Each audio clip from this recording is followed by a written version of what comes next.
DKDB Nashville. Hello, friends. It's your buddy Lou Pickney with you here with a DKDB update, February 24th, 2026. Google's now surfacing DKDB when people search curated NFL draft. Here's why that's big. Plus my brand new 2026 NFL mock draft. I'm going to have that unveiling here in just a moment. Go through and explain the thought process behind it as we get ready for the start of the 2026 NFL Combine. To avoid confusion, I've added the date next to my name. Check it out in a second. I invite you to visit the DKDB. Make sure it's linked in the description of this YouTube video and in the comments section as well. Be sure to visit this page, check it out on a frequent basis. The latest in here just from today, Mel Kiper Jr., highly respected analyst from ESPN. Got a whole bunch in here. What I'm here to do right now is talk about my latest mock draft over on mockdraftnfl.com. I put the best of the best in the DKDB, including my own. I'm tied for the third highest score over the past 5 years in the Huddle Reports scorekeeping of mock drafts. They do a great job over at the Huddle Report. Anyway, so as you would expect, at 1, Fernando Mendoza, quarterback Indiana, to the Las Vegas Raiders. It would be a massive shock if that did not happen.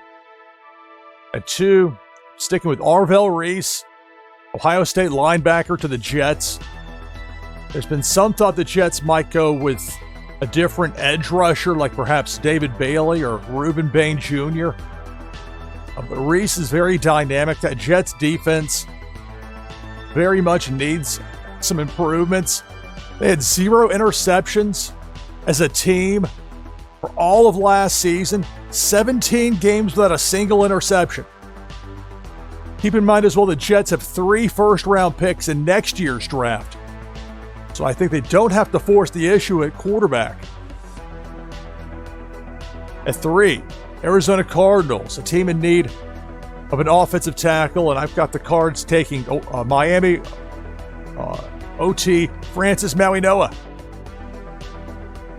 Very successful as a right offensive tackle for the Hurricanes, but a great season in 2025. So Mauigoa to the Cards at 3. At 4, my hometown Tennessee Titans, Reuben Bain Jr., edge, Miami. So another Miami Hurricanes player. Going back-to-back here with that. The question with Bain, we'll see how he does at the Combine. But his arm length, or his measurables, but he brings a tremendous intensity. He's got great size for the position. He'll play to the whistle every time at full energy. He's not going to go 80% energy on a play. He'll bring tenacious force from the outside, which I think would be a great complement with Jeffrey Simmons, who is very effective as an interior defensive lineman for the Titans. It's really too bad that Jeffrey Simmons has been overlooked so much the past couple of years as the Titans have tried to rebuild things, because he's a solid player. And a blue-chip edge rusher for the Titans, I think, makes a lot of sense. Also, been a lot of talk the Titans are going to try and make a big splash in free agency with one of the top wide receivers. We'll see what happens with that. But that suggests to me even more that edge rusher is the most likely outcome here for the Titans. At number 5, the New York Giants, Caleb Downs. Now, if this happens, Downs would be the first pure safety drafted in the top 5 of the NFL draft in 16 years. You have to go back to 2010 and Eric Berry with the Kansas City Chiefs. Downs is legit. His ability to read and react is truly something special. And the question is, will these teams penalize Downs for being at a quote-unquote non-priority position? Although it's safety, you do have a considerable influence on that passing defense. So anyway, with the Giants here at 5, I think Downs makes a lot of sense. At 6, Cleveland Browns. If they're looking to go wide receiver, this is good news for the Browns because they'd have all the wide receivers to choose from here. And at 6, I've got the Browns selecting Ohio State wide receiver Carnell Tate. The Ohio State player's going here. But Tate has a remarkable ability to get open in 3 seconds or less. About as sure-handed as they come. He didn't have a single drop all of last season. A steady performer week in and week out for Ohio State. It wasn't like he just disappeared in some games. We'll see how he does at the Combine. But you've already got years of tape to look at of Tate showing exactly what he can do. The Browns need help on their offensive line. I think if Maui Noah was there, maybe they would consider him. But I think the number 24 pick is where Cleveland will go offensive line. And we'll get to that here in just a little bit. This is my unveiling, my explanation of my brand new, my latest 2026 NFL mock draft. It's part of the DKDB with the best of the best in here. No AI, no filler, no committees, no tandem efforts. Real human analysts, people with proven track records, people that are affiliated with major sites, independents, whatever. You've got the goods. I'll put you in the DKDB. Speaking of the goods, here at number 7, the Commanders get Texas Tech edge David Bailey. Some people consider Bailey to be the best pass rusher in the draft. Now, there's the question of Bailey's size versus the run, as far as where he might be seen as a liability, but he's so great as a pass rusher. He was a part of that great Texas Tech team from last season. Came in with a lot of pressure. Transfer from Stanford. And it paid off for Texas Tech. Great run for the Texas Tech team last year. And here it's Bailey for the Commanders at 7. At number 8, the New Orleans Saints. Now you have to keep in mind the Saints might be looking for an edge rusher here as well. But if Bain's gone, if Arvell Reese is gone, linebacker that can play edge, and then if Bailey goes to pick before, then right here for the Saints, Jordan Tyson. Now, word on the street is that Jordan Tyson won't be going through a lot of the workouts at the Combine. Still recovering from injury, which is a concern. But when he's healthy, Jordan Tyson is an electric playmaker. And he'd be a great addition to the Saints. We'll have some options here at 8. At 9, the Kansas City Chiefs. Jeremiah Love, running back, Notre Dame. Far and away the top running back prospect in this draft. Also a gifted receiver out of the backfield, which is very important. You can just imagine Kansas City, once Patrick Mahomes is healthy and back good to go, if you add in Jeremiah Love to that offense, it's really something to contemplate what the Chiefs might be able to do. They could also look to go with an edge rusher here. They could go a few different directions. They're going to have some salary cap decisions to make here very soon. With all that in mind, I think Jeremiah Love, if he's on the board, be a great fit with the Chiefs at 9. Number 10, my latest mock draft just out today. Cincinnati Bengals. Ohio State linebacker Sonny Styles. Friends up in Columbus, Ohio, where I lived for a year. Worked in TV up there for a little while. But Styles is a linebacker that started his career as a safety. He's dynamic. And for the Bengals, I think he would be a great fit. Obviously, edge rusher could end up being a need for the Bengals depending on what happens with free agency, but if Styles is there at 10, I think that's a distinct possibility. At 11, Miami Dolphins, Mansour Delane, corner out of LSU. Miami has several needs, but cornerback is one of them. And if they have a shot at the entire group to choose from at 11, that's not too bad as far as the Dolphins go. And Delane, who played at Virginia Tech, he was good there. Transferred to LSU and had a great season despite LSU's struggles in 2025. The Dolphins get Delane at 11. At 12, Jermod McCoy to the Dallas Cowboys. I think the Cowboys would go with Sonny Styles if he's there. I think the Cowboys would go with Caleb Downs, certainly if he's there. But in this case, they're not there. And depending how they feel on the edge rushers, the move here, I think, would be to go with McCoy. Suffered a torn ACL in one of his knees in January of last year. But he's expected to be able to go through workouts, show what he can do, show that he's back to full strength, full speed. He didn't play it all last season, but you look at his 2024 tape, and he was excellent with the Tennessee Vols. So Dallas goes McCoy at 12. At 13, the Los Angeles Rams, Mekhi Lemon. I really like the idea of the Rams going with a receiver here if one of those, if you want to think of them as the top three. It never really plays out that way, but the way it looks now, going into the combine. And Lemon, also a very sure-handed receiver. I think he only had one drop all of 2025. But the extra Gary kicks it into, I think he'd be a nice fit with the Rams at 13. At 14, Baltimore Ravens, Peter Woods, defensive tackle, Clemson. Exceptionally quick. A pass rusher as an interior defensive lineman. And it would be interesting to see how the Ravens would utilize Woods if that's how it in fact plays out. At 15, Tampa Bay Buccaneers, Keldrick Falk, edge, Auburn. Got great size. You can have him out there on likely running plays for the opponents. He's not going to be a liability.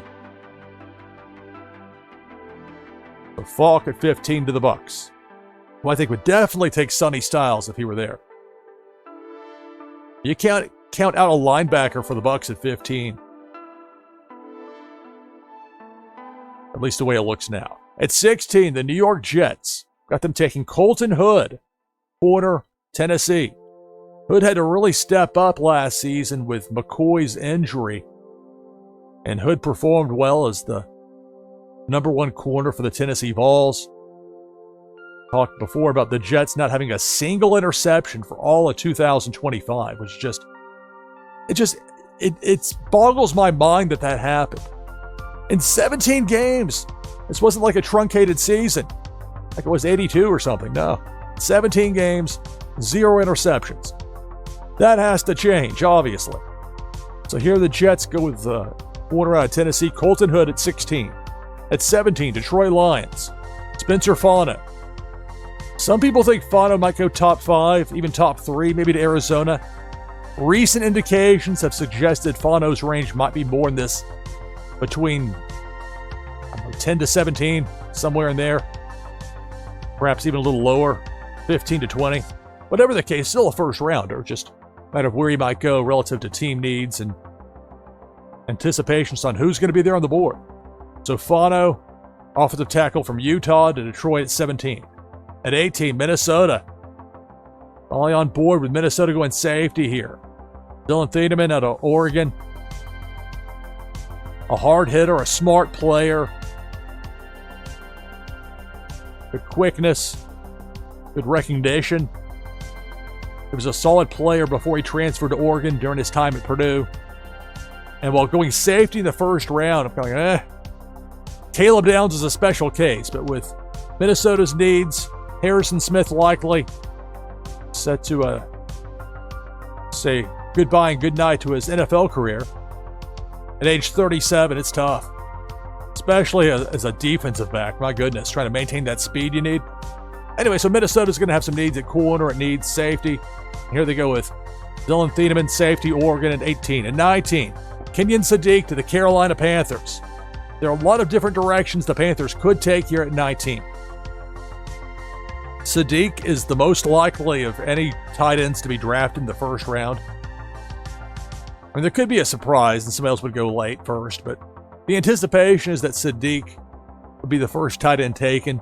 He would fill a need for Carolina. Bryce Young, a seam-stretching target. At 20, Dallas back on the board. So Dallas goes with Jermod McCoy, corner. At 12, you come back at 20. You get T.J. Parker, edge rusher from Clemson. Parker is somebody to watch at the NFL Combine coming up. He impressed a lot of people down in Mobile during Senior Bowl week practices. Clemson had a down season last year. But Parker, you look at 2024 and 2023, he's a solid performer. And I strongly suspect Parker is going to get some serious looks as a top 20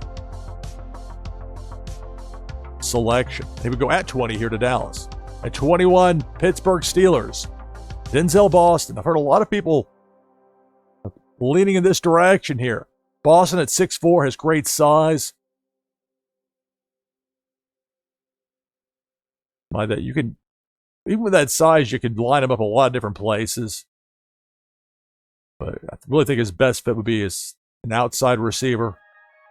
Pittsburgh needs a top young wide receiver. Boston's got the size and the speed. Boston to the Steelers at 21. At 22, one of my favorite pairings as far as team needs and prospects. Venga Yone, offensive guard, Penn State to the Chargers. There's some thoughts that Venga could go even as high as 14 to Baltimore. But here, I've got him on the board still for the Chargers at 22. At 23, Philadelphia Eagles, Caden Proctor, offensive tackle, Alabama. Proctor's I've talked about. If you watch it, much content of mine at all here, the DKDB updates, talk a lot about Caden Proctor because he's a very unique person. 6'7", 366 pounds. And yet, so athletic that he could legitimately play guard effectively at the NFL level. At least that's the expectation from evaluators. Philly needs him. Well, they would probably need him to play tackle. So I went through the other day, actually looked at all the different mocks, or a bunch of different mocks showing a bunch of different spots where Proctor might go. There's not exactly a consensus on that, but there is some thought that Philly could take him here at 23 if Proctor is still on the board. At 24, Cleveland Browns, Utah offensive lineman Caleb Lomu. I think he would play tackle most likely for the Browns. So if up at number 6, the Browns go with Parnell Tate, wide receiver. You come back at 24. And if Lomu's gone, there will be other offensive linemen on the board that'll be viable options. This will be a pretty strong run through here for teams, especially teams that might see perhaps not as many standouts as first-rounders this year, as far as what they would give a quote-unquote first-round grade to. And typically when that happens, try to bulk up at positions that are going to be harder to fill as far as like your offensive line, defensive line, etc. There's a finite number of people with that size that can play it. Anyway, Lomu, he's young. That's why I think he would be a good fit in particular with the Browns. I mean, the Browns, look, they're gearing up for 2027. Let's not pretend otherwise. Still going to try in 2026, but with Lomu, they can get him in the mix probably right away, but he's young, so he can develop over time. And I think that would make him a good fit there with Cleveland. So maybe when he's really getting revved up 2-3 years from now, maybe that's when the Browns are probably starting to have a resurgence. Cleveland fans have been waiting a long time up there to have a lot to be happy about. 25, Chicago Bears. There's a lot of different thoughts about the way the Bears might go, but they really need to improve their defensive line, whether it's an edge rusher or a defensive tackle. And there should be several solid defensive tackle prospects. Caden McDonald from Ohio State had 8.5 tackles for loss last season, which is unusual for somebody that lined up quite often heads up against the center in that nose guard spot.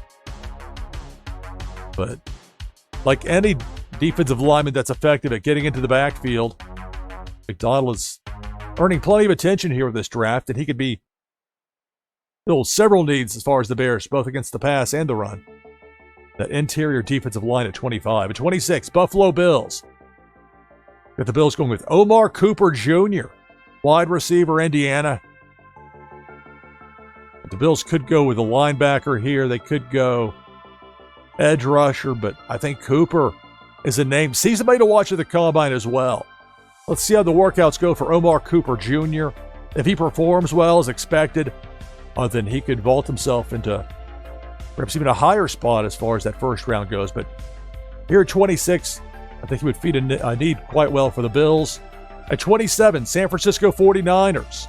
Max Eichenaker, offensive tackle from Arizona State, a relative newcomer to the sport. He didn't start playing American football until after the pandemic in 2021. But he was a solid player at Arizona State. And he's somebody to watch in those workouts as well. If he stands out like people think he will, he's got the length you want as far as measurables go, athleticism as well. The Niners go offensive line with Max Eichenaker at 27. 28, Houston Texans. I told you there'd be a lot of offensive linemen being considered through here. And here it's Georgia offensive lineman, really offensive tackle, Monroe Freeling. Put him at right tackle. You can put him at guard. But there's a lot of talk that Freeling is going to get considerable looks here in this late first round. One team's looking to bulk up their line. At 29, the LA Rams back on the board. So the Rams get a receiver. Mekhi Lemon up at 13. You come back at 29, you get Brandon Cisse. Keep an eye on Cisse at the NFL Combine this week. His 40-yard dash time, people are expecting him to perform very well. And that's what that projection with this. Sometimes you see mid to late, but mostly late first round with Cisse. Whether the Rams here at 29 or a lot of people have him linked to the Seattle Seahawks at 32. We'll get to Seattle in a moment. At 30, Denver Broncos, C.J. Allen, linebacker, Georgia Bulldogs. Now, the off-ball linebacker position is relatively undervalued in the NFL as far as those premium picks, those first-round picks go. But Allen is a spectacular player. And it would fill a major need for the Broncos. And so it's Allen to Denver here at 30. I think if Kenyon Sadiq's, if he were to slide Sadiq at 30, I think the Denver Broncos would go with Sadiq. But if that doesn't happen, I think C.J. Allen, the way the needs are now prior to free agency, will be a nice fit with Denver. At 31, New England Patriots, Hakeem Mesidor, edge, Miami. A remarkable 1-2 combo opposite Reuben Bain Jr. for the Hurricanes. The Patriots, it makes sense. The reigning AFC champions. Mesidor will turn 25 years old in early April, which is old by NFL draft standards, particularly for first-round prospects. But Mesidor had a fantastic season. He's somebody that can step in and will be expected to step in and perform well right away. And the opposite of somebody like Caleb Lomu, where you're like, okay, give him a couple years to really get cooking. With Mesidor, I think he'd be the best fit for a team that is competitive and with a legitimate chance to win a Super Bowl. And the Patriots just played for a Super Bowl. So I think that would make sense, particularly given the Patriots' needs as they are now. And finally, at 32, Seattle Seahawks. One of the things that happens when you win the Super Bowl, your free agents tend to get signed by other teams to big money deals. The expectation is that Seattle will need to get at least one top corner out of this draft. Luckily for Seattle fans, there should be several different corners on the board here. In this case, Avion Terrell out of Clemson still available, and I've got the Seattle Seahawks going with Terrell at number 32. So that's a look at my latest, my brand new 2026 NFL mock draft. Of course, be sure to check out the DKDB. Link to mine. The latest from Mel Kiper Jr. Also, look at all these new ones in here, just since I knew that the pre-combine time slot, and I put the best of the best in here. There's a bunch out there. But I give you the good stuff here. No AI, no filler. Put in people with proven track records, people with major outlets, but also independents as well. So I invite you to go through and read these mock drafts. It links right to it. No nonsense. Do my best to keep it updated multiple times a day as much as possible when that avails itself, but on a daily basis. I've been doing it. This last update. There it is. All right, so that's it for this DKDB update for February 24th. Back tomorrow. Really start to focus on the 2026 NFL Combine. I'm your host, Lou Pickney. Thanks for watching. Talk to you again soon. Bye for now.